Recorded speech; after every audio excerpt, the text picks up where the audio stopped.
What's happening, everybody? Hello and welcome back to Total Blast, where we discuss about everything Marvel and the MCU. Episode 4 of She-Hulk opened up a lot of plot development that we've been looking forward to.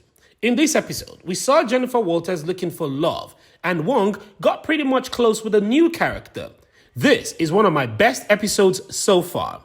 Today, we will be breaking down this episode and talk about all the Easter eggs. If this is your first time, please subscribe and enable the post notification bell so you don't miss out on subsequent videos. So, the episode started on a brighter note with a magician in the name of Donny Blaze. Now, this character had a lot of fans anticipating his appearance because everyone thought that the name was Johnny Blaze in reference to Ghost Rider. I was also expecting to see Ghost Rider. I mean, we've been seeing a lot of new characters that are not expected. Episode 3 introduced the Wrecking Crew. Now, seeing this episode, we see there is no Ghost Rider reference. Instead, there is a magician who we don't know if he's related to Johnny Blaze.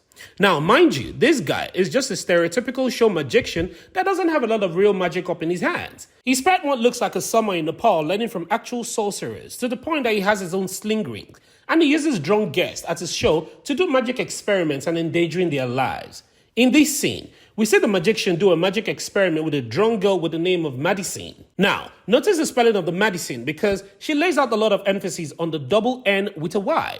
Donny performs his first magic on Madison using a flower. He quotes a famous Shakespeare quote, "A rose by any other name will smell as sweet," before he turned the flower into a rose flower. The guests were not so impressed with his performance. Then they decided to go extreme with the sling ring and then opened up a portal. Now, this is extremely very dangerous considering the fact that he is just a magician who doesn't know pretty much about what he is doing. Meanwhile, in Kathmandu, Nepal, Wong is watching The Sopranos Season 5 Episode 12, Long-Term Parking, when Madison falls through the portal that Donny opened up into the room. In Wong's room, we see the exact same sofa that we saw when Wong opened up a portal during Blonsky's trial. Wong appeared late for Blonsky's trial and later apologized. Could it be that this is what made him late because he was watching the movie? I mean, he's already in season 5 of the movie in this episode. Here, we see Madison holding a bleeding heart and then she tells Wong that she was sent to another dimension where a talking goat helped her escape a lava pit in exchange for 6 drops of her blood. Later, in a sketched post-credit scene, we see an image of Madison signing on a paper and we also see a goat. That pretty much explains the pact she made. Wong immediately realizes this was Donny Blaze's doing. Now, Jennifer has been quite busy and even opened up a matchmaker's account to get potential dates. On Jen's computer, we see a sneak peek of her to-do list, and it looks like someone is quite busy. Her to-do list includes other highlighters from Supply Clerk, Purple Green, Buy and Read, How to Make Friends and Influence People, Sign Up for Big T and Tall Membership, Desk Feng Shui, Research Precedence on Likeness IP for Miss Pete, aka Megan Thee Stallion, Draft Cease and Desist for Pete vs. Runa, File Discovery Request for Craft and Soul, Compile Dispositions for Lee and Bruin, Follow Up on Jensen Class Action. Immediately, Wong appears and tells her about the issue that they've been having with Donny Blaze, a former student of the Mystic Art who was kicked out of the sorcery school. He said Donny is now performing at Mystic School, a spoof on the real Magic Castle. This is the conversation where Wong mentions the Book of Vishanti.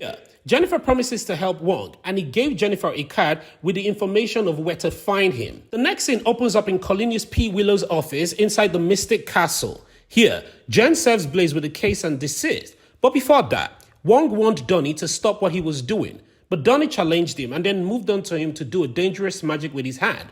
But Jennifer stopped him and informed Donny that they will meet in court. During the trial, they decided to use Madison King as a witness against Blaze. Here, Madison explains what happened, and she also tells the court that if she tells them about the pact that she made with the demon, he would reap her soul and the souls of all of those that she loves. She thinks the name of the demon was Jake. The judge rules to allow Donny to still engage in this magic after he pulls a fake magic stunt. His lawyer brought a rabbit and put it on the table, while he covered it with his magic cloth and claimed his magic had put the rabbit there. Wong once again suggests the mirror dimension as a place to send Blaze, but Jennifer objects to this. Now, with Jennifer's profile as Jen Walters on the match, she gets a pretty low number of people to go on a date with her, and they're almost not interested in her being a lawyer or in her personal life. Jennifer now decides to change her profile to She-Hulk and puts a picture in She-Hulk form. Immediately, the number of matches increased, which is quite ironic because Jennifer worked so hard to become a lawyer, and now people don't even care about her being Jennifer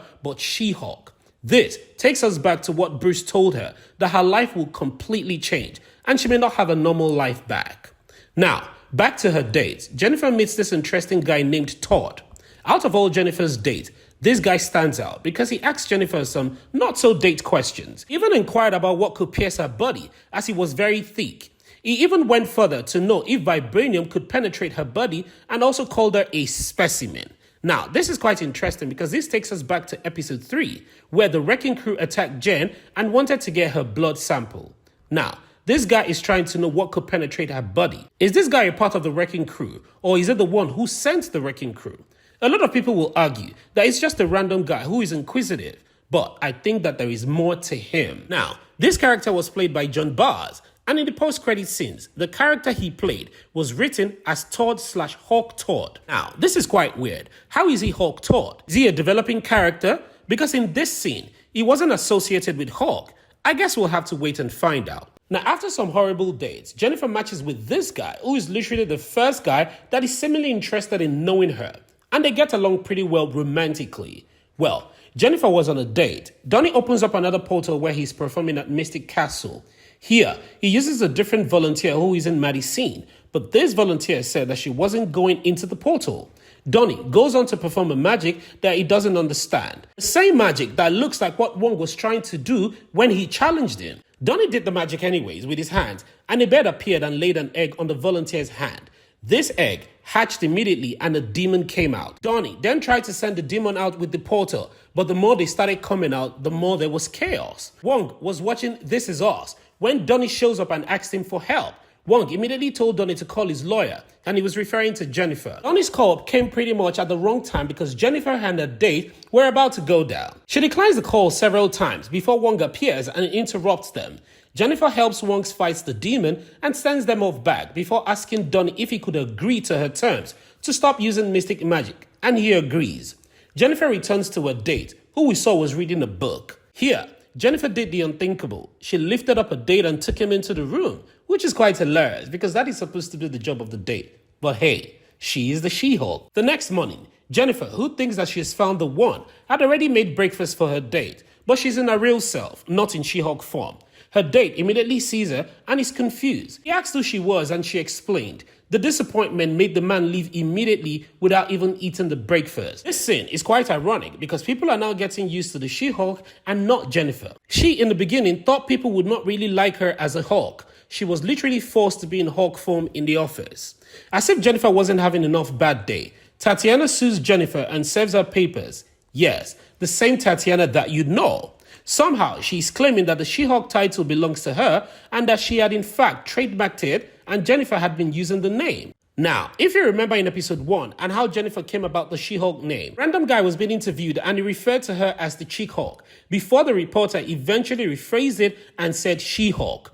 The public literally started calling Jennifer She-Hulk and she didn't even like the name at first. But guess what? The name stuck and she started using it. If you remember, we talked about the Tatiana character being a one-off character in She-Hulk. Apparently, I think she's a developing character and might even play a bigger role in the future.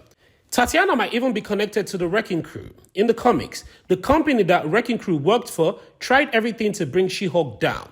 Tatiana could be working hand in hand with the Wrecking Crew, or she might even be their boss that they were referring to. One thing is sure, Tatiana will go down to become a strong villain in She-Hulk. In review of episode 1, we argued that She-Hulk will introduce a stronger villain, but that was because we thought Jennifer was done with Tatiana. But that isn't the case anymore. This pretty much is where the episode ended, apart from the post-credit scene where we saw a developing romance between Wong and Madison. Here, Wong and Madison are watching This Is Us and talking about different alcoholic drinks. He tells her about vodka and yak milk and remembers they still have some leftovers from the wedding. Could this be exactly what we are talking about? Is Wong and Madison getting along romantically? What are your thoughts about this video? Do you think Tatiana is connected to the Wrecking Crew? Will she be the main villain? Please, don't forget to like this video and share your thoughts and opinions in the comment section below. Subscribe and turn on the post notifications so you don't miss out on any of our latest Marvel news. Thank you so much for watching, and as always, I hope to see you in the next one!